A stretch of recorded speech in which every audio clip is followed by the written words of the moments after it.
Olá pessoal, tudo bem? Nesta videoaula nós vamos resolver algumas questões sobre o conjunto dos números racionais. Cabe ressaltar que o conjunto dos números racionais é uma ampliação do conjunto dos números inteiros, estudados em aulas anteriores. De forma intuitiva, nós dizemos que qualquer número que pode ser escrito na forma fracionária, com numerador e denominador inteiros, e o denominador diferente de zero, é chamado de número racional. Assim, são números racionais os números naturais, os números inteiros, os decimais exatos e as dízimas periódicas. As dízimas não periódicas não são considerados números racionais. Nós vamos tratar esses casos um a um no decorrer dos exercícios, ok? Então vamos lá para a nossa questão de número 1. Escreva de pelo menos duas maneiras diferentes o número racional correspondente a cada divisão. Essa divisão 8 por 4 também pode ser escrita na forma de fração. Neste caso, o primeiro termo da divisão, que a gente chama de dividendo, vai virar o nosso numerador, enquanto que o segundo termo presente na divisão vira o nosso denominador da fração. Vamos lembrar o seguinte: toda fração ela pode ser escrita como uma divisão e toda divisão pode ser escrita como fração. Por isso que a gente escreveu 8 dividido por 4 como a fração 8 sobre 4, ok? Essa fração 8 sobre 4, ela pode ser simplificada por um mesmo número, de modo que encontramos uma fração equivalente. Aqui podemos usar, por exemplo, o número 2. Vamos encontrar a fração 4 meios, ou 4 sobre 2. E se finalmente dividirmos 4 por 2, encontramos o número inteiro ou natural 2. Observem que escrevemos essa divisão 8 por 4 de três maneiras diferentes. A primeira, fizemos a fração 8 quartos. A segunda forma, fizemos a fração 4 meios. Para chegar nessa segunda forma, precisamos simplificar a primeira fração. E fazendo a divisão, usando o algoritmo 8 dividido por 4, chegamos no resultado 2. Ok? Então, neste caso, encontramos três maneiras diferentes de expressar a divisão 8 dividido por 4. A questão pede para que a gente encontre pelo menos duas maneiras. Aqui encontramos três. Vamos para o item B. No item B temos 7 dividido por 3. Essa divisão ela pode ser escrita como uma fração, onde o primeiro termo da divisão ele sempre vai virar o nosso numerador, isto é, a parte de cima. Aqui vai ser 7, enquanto que o segundo termo da divisão, neste caso é 3, ele sempre vira o nosso denominador da fração, que é a parte de baixo. A fração 7 terços ela não pode ser simplificada como a fração 8 quartos, que fizemos acima. A gente disse que 7 terços é uma fração irredutível, porque não existe mais um número aqui que vá dividir o 7 e o 3 ao mesmo tempo, ok? Então, a segunda forma da gente escrever essa divisão é efetuando a continha, usando o algoritmo da divisão. Vamos fazer aqui 7 dividido por 3 dá 2. 2 vezes 3, 6 e sobra 1. Colocamos um zero e a vírgula para continuar a conta. 10 dividido por 3 dá 3. 3 vezes 3 dá 9. e sobra 1, né? Mais um 0 e continuamos a divisão. Vai dar 3 novamente. 3 vezes 3, 9 e sobra 1. Isso, pessoal, vai se repetir até o infinito. Vai ser uma dízima periódica. Por que uma dízima periódica? Porque se você continuar fazendo essa conta, sempre vai dar 9 e vai sobrar 1. Sempre, sempre. Então a gente vai dizer aqui, ó, que 7 terços, quando a gente efetua a divisão, vai dar um número decimal com infinitas casas. Agora tem um detalhe, essas casas decimais, elas se repetem, tá? É 2,33333 infinitas casas decimais iguais a 3. Então aqui no item B nós encontramos duas formas de expressar essa divisão. A primeira delas foi escrever como uma fração, ok? E a segunda forma foi escrever como um decimal. Neste caso, uma dízima periódica, que a gente vai discutir com mais detalhes daqui a pouco. Neste caso, uma dízima periódica.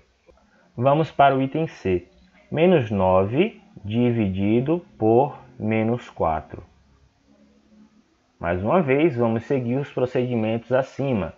O primeiro termo da divisão sempre vai virar o numerador, menos 9. O segundo termo sempre vira o nosso denominador. Essa aqui já é a nossa primeira forma, a primeira maneira de expressar esse resultado, ok?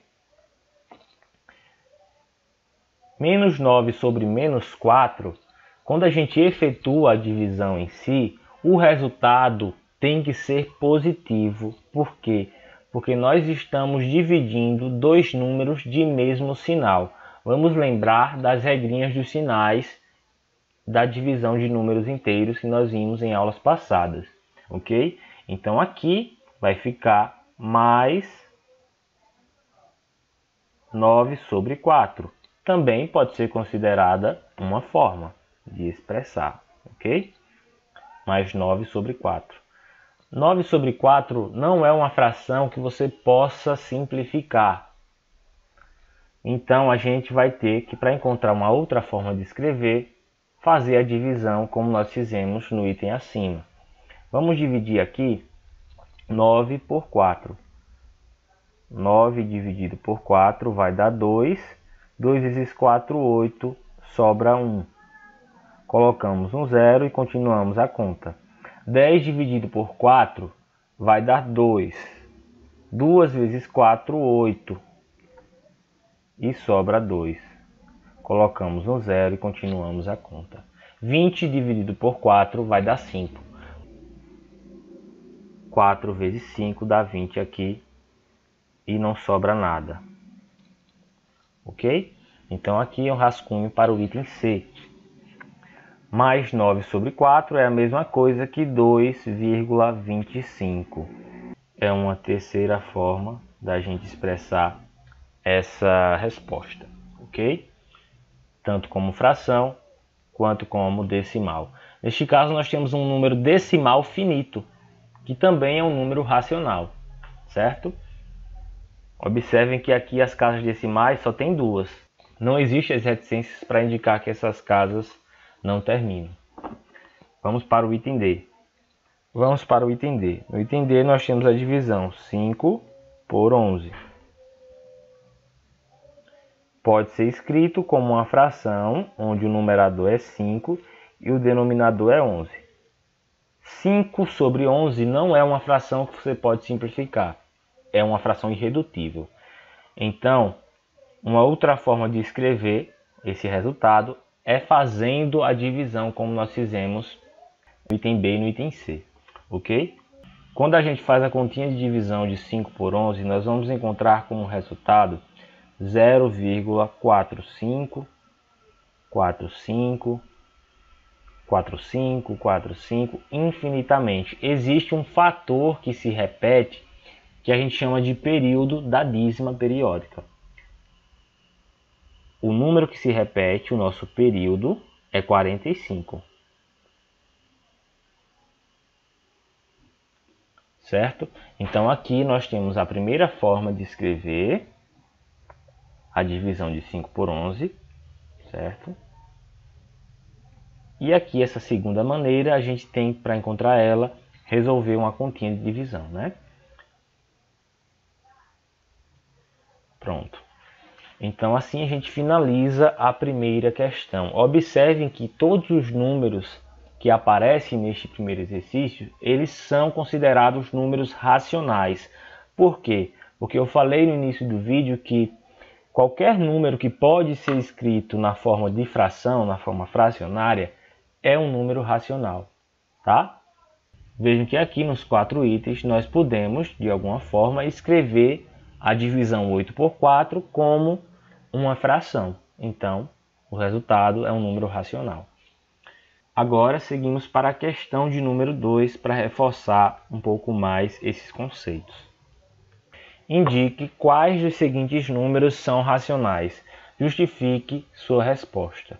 Temos aqui os números 0, menos 1, mais 8,30, menos 1 meio, menos 1,625 e este número aqui decimal infinito, ok? Para a gente conseguir resolver essa questão sem maiores dificuldades, nós precisamos relembrar quais foram os conjuntos numéricos estudados até aqui. O primeiro deles é o conjunto dos números naturais. São aqueles que nós usamos em situações de contagem, como por exemplo o 4, o 37, o 2 e o 0. Vimos também que os números naturais não são suficientes para tratar todas as questões que lidamos no dia a dia, como por exemplo medir a temperatura, retratar um saldo negativo na conta de um banco, uma altitude abaixo do nível do mar. Então, para dar conta dessas necessidades, foi necessário juntar os números naturais, já conhecidos, com números negativos. E daí surgiu o conjunto dos números inteiros. O conjunto dos números inteiros é uma ampliação do conjunto dos números naturais, certo? 4, 37, 2, 0, menos 8, menos 7, menos 6 e menos 12 são todos exemplos de números inteiros. Quando falamos em números racionais, estamos falando em uma ampliação dos números inteiros, pois estes passam a ser insuficientes para descrever outras situações envolvendo o nosso cotidiano. Como forma de ampliar o conjunto dos números inteiros, surgiu o conjunto dos números racionais. Todos esses números expostos nesse diagrama são considerados números racionais. O 4, ele é tanto um número natural, quanto um número inteiro, quanto um número racional. Entendido? O 0 também é um número natural, mas ele também é inteiro, pois ele está dentro da caixinha dos números inteiros. E ele também é um número racional, pois ele está dentro da caixa dos números racionais. A gente pode pensar dessa maneira também. Por sua vez, menos 0,5 é um número racional, mas não é um número inteiro. E não é também um número natural, certo? Todos esses números expostos nesse diagrama são considerados números racionais. Em resumo, são racionais os números naturais, os números inteiros, os decimais exatos ou decimais finitos e as dízimas periódicas. Vamos ver aqui. 0.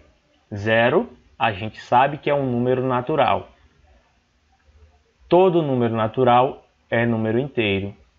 E todo número inteiro é número racional. Então, por consequência disso, o 0 é um número racional. Ok. O menos 1. Menos 1 é um número inteiro. E a gente sabe que todo número inteiro é racional. Veja o diagrama. Todo número que está dentro do conjunto dos números inteiros também está dentro do conjunto dos números racionais. 8,30. 8,30 é um decimal exato, certo? Um decimal com número de casas finitas. Também é um número racional. Menos 1/2. Menos 1/2 também é racional, pois é um número escrito em forma de fração. Menos 1,625 também é um número racional, pois ele é um decimal exato. Já esse último caso aqui, não pode ser considerado um número racional. Não pode. Por quê? Será que esse número ele pode ser considerado um número natural? Observe a característica. Não, a gente não pode considerar ele natural. Será que esse número aqui pode ser entendido como um inteiro? Também não. E por que ele não pode ser entendido como um decimal exato? Porque essas reticências aqui indicam que existem infinitas casas decimais, ok? E por que ele não é uma dízima periódica?